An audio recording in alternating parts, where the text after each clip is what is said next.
Hello everyone, welcome back to C# tutorial. இந்த tutorialல வந்து நம்ம எப்படி ஒரு stored procedure create பண்ணி அந்த stored procedure வந்து எப்படி நம்ம C# ADO.NET applicationல யூஸ் பண்றது அப்படின்றத பத்தி தான் நம்ம பார்க்க போறோம். So let's flip to Visual Studio. So first thing பார்த்தீங்கன்னா லாஸ்ட் டுட்டோரியலில் நான் யூஸ் பண்ணியிருந்த அதே கோட் பேஸ் தான் இது. ஓகேங்களா? ஸோ நான் கஸ்டமர்ஸ் அப்படின்ற ஒரு செலக்ட் கொரி ஒரு டேபிளுக்கான ஒரு செலக்ட் கொரி போட்டு டேட்டா கொண்டு வந்து ஒரு டேட்டா கிரிட் வியூவில் வந்து நான் பைண்ட் பண்ணி காமிச்சிருந்தேன். ஸோ இந்த டுட்டோரியலில் நம்ம என்ன பண்ணலாம்னா வந்து இப்படி செலக்ட் கொரி போட்டிருக்கோம் இல்லைங்களா, இப்படி வந்து ஹார்ட் கோட் பண்ணுறது பதிலாக ஒரு ஸ்டோர் ப்ரொசீஜர் எழுதிட்டு அந்த ஸ்டோர் ப்ரொசீஜர்லேருந்து எப்படி நம்ம வந்து கால் பண்ணலாம், ADO.NETலேருந்து எப்படி வந்து ஸ்டோர் ப்ரொசீஜரை கால் பண்ணலாம் அப்படின்றத தான் நம்ம இன்றைக்கி பார்க்க போகிறோம். ஸோ ஃபஸ்ட்டு வந்து நான் என்னோடய SQL சர்வர் மேனேஜ்மெண்ட் ஸ்டுடியோவில் இருக்கேன். நான் ஃபஸ்ட்டு வந்து எனக்குன்னு ஒரு ஸ்டோர் ப்ரொசீஜர் க்ரியேட் பண்ணியிருக்கிறேன். ஓகேங்களா?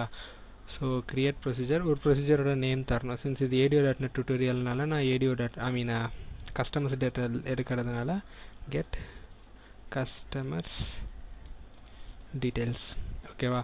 ஸோ இந்த மாதிரி நான் வந்து ஒரு SP கிரியேட் பண்ணுறேன். SPயில் வந்து நான் வேறு எதுவும் எழுத போகிறதில்ல, வெறும்னா அப்படியே select star from customers. Okay, so இது மட்டும் போட்டு நான் என்ன பண்ண போகிறேன்னா கிரியேட் பண்ணுறேன். கிரியேட் பண்ணிவிட்டு பார்த்தீங்கன்னா எனக்கு வந்து கமாண்ட் கம்ப்ளீட்டட் சக்ஸஸ்ஃபுல்லின்னு சொல்லி வந்துருச்சா. ஸோ இப்போ என்கிட்ட வந்து ஒரு SP இருக்குது. ஸோ இந்த SP எப்படி எங்கே இருக்குது, ஆக்சுவலாக நான் கிரியேட் பண்ண நான் யூஸ் பண்ணியிருக்கிற டெக் டீச்சர்ஸ் அப்படின்ற அந்த டேட்டா பேஸில் வந்து கிரியேட் ஆகியிருக்கா அப்படின்றத எங்கே போய் பார்க்கலான்னா, இங்கே பார்த்தீங்கன்னா டெக் டீச்சர் டிபியில் ப்ரோக்ராமபிலிட்டியில் ஸ்டோர் ப்ரொசீஜர் ஓப்பன் பண்ணி பார்த்தீங்கன்னா என்னென்ன ஸ்டோர் ப்ரொசீஜர்லாம் இருக்குது அப்படின்றது தெரியும். இதெல்லாம் நான் முன்னாடி கிரியேட் பண்ணது, இது இப்போ நான் கிரியேட் பண்ணியிருக்கிற ஸ்டோர் ப்ரொசீஜர். ஓகேங்களா? இந்த ஸ்டோர் ப்ரொசீஜருக்கு வந்து எந்த ஒரு பேராமீட்டருமே நான் பாஸ் பண்ணல. ஸோ ஜென்ரலாக ஒரு அப்படியே ஜென்ரிக்காக ஒரு ஸ்டோர் ப்ரொசீஜர் மட்டும் தான் நான் கிரியேட் பண்ணியிருக்கேன் ஒரு செலக்ட் கொரியோட. ஓகேங்களா? ஸோ நெக்ஸ்ட்டு வந்து இதோட பேர் வந்து கெட் கஸ்டமர் டீட்டெயில்ஸ். இப்போ இங்கே வந்து நான் எதுவுமே பெரிய சேஞ்ச் பண்ண போகிறதில்ல. ஓகேங்களா? ஸோ ரெண்டு சேஞ்ச் தான். ஸோ இந்த செலக்ட் கொரிக்கு பதிலாக நான் என்ன பண்ண போகிறேன்னா என்னோடய ஸ்டோர் ப்ரொசீஜரோட நேம் போடணும்.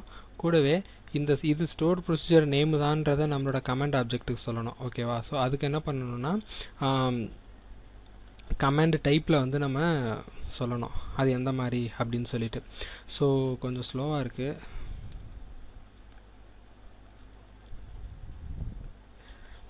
டாட் ஸ்டோர்டு ப்ரொசீஜர் இது இருக்கா, ஸ்டோர்டு ப்ரொசீஜர் டேபிள் டைரக்ட் டெக்ஸ்ட்டுன்னு சொல்லிட்டு இப்போ நம்ம வந்து யூஸ்வலாக வந்து எதுவுமே போடலை அப்படின்னா வந்து டெக்ஸ்ட்டை வந்து டிஃபால்ட்டாக எடுத்துக்கும்.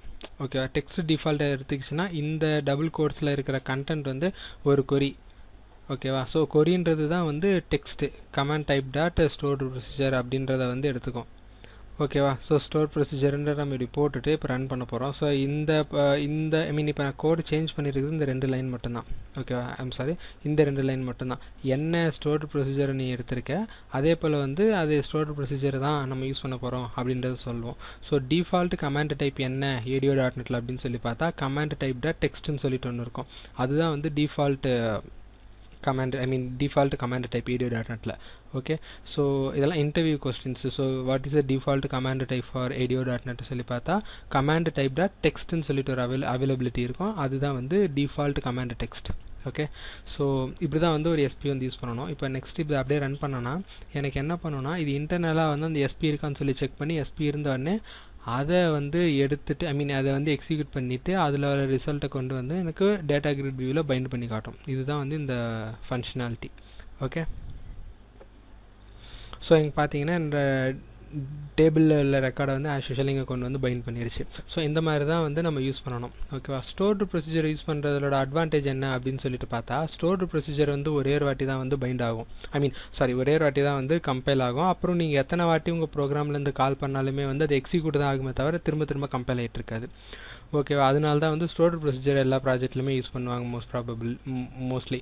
அது ஏன்னு பார்த்தீங்கன்னா பெர்ஃபார்மன்ஸ் இன்க்ரீஸ் பண்ணும். இப்போ நீங்கள் இந்த இடத்துல ஒரு செலக்ட் கொரி போட்டீங்க, இந்த செலக்ட் கொரி வந்து இந்த கனெக்ஷனில் போயிட்டு கனெக்ட் பண்ணி எக்ஸிக்யூட் பண்ணிவிட்டு அதுக்கப்புறம் அங்கே வர்ற ரிசல்ட்டை இங்கே கொண்டு வரும். இதை நீங்கள் 10 வாட்டி கால் பண்ணாலுமே என்ன ஆகும்னா 10 வாட்டியுமே இங்கே கொடுத்துருந்தோம்னா இப்போ ஒரு செலக்ட் கொரி கொடுத்துருக்கோன்னா அந்த செலக்ட் கொரி ஒரு வாட்டியும் கம்பைல் ஆகும், எக்ஸிக்யூட் ஆகும், அதுக்கப்புறம் தான் ரிசல்ட் பைண்ட் ஆகும். பட் வந்து SP நம்ம கொடுத்துட்டோன்னா என்ன ஆகும்னா டேரெக்டாக அந்த SP இருக்கான்னு சொல்லி செக் பண்ணிவிட்டு ரன் பண்ணி பில்டான டேட்டா ரன் பண்ணி அந்த எக்ஸிக்யூட் ஆன டேட்டாவை கொண்டு வந்து இங்கே பைண்ட் பண்ணிடும்.